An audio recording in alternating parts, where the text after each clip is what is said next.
certains collègues qui se trouvaient dans nos commissariats qui n'ont pas le principe de l'habitude du maintien de l'ordre et de la guérilla urbaine. Bon, on a fermé certains commissariats pour que les gens sortent dehors, que nos collègues sortent dehors.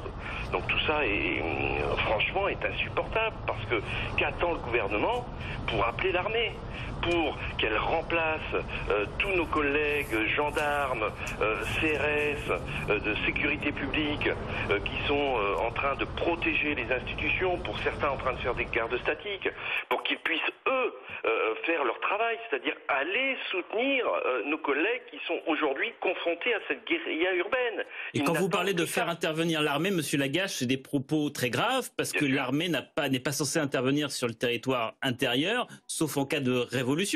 Oui, l'armée peut intervenir en cas d'état d'urgence. Le secrétaire général adjoint du syndicat de police Alliance, on l'a compris, vous demandez ce soir donc l'aide de l'armée en vue de prochaines manifestations éventuelles. Laurent Vibert, vous êtes ancien porte-parole des pompiers de Paris, je me tourne vers vous. Comment vous réagissez à cette demande de Monsieur Lagache ?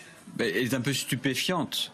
J'étais donc moi-même militaire pendant 25 ans et je pense qu'il y a d'autres solutions avant que l'armée n'intervienne. L'armée est déjà très sollicitée dans le plan Sentinelle sur Paris, les grandes villes et différents endroits stratégiques comme les aéroports, les gares, etc.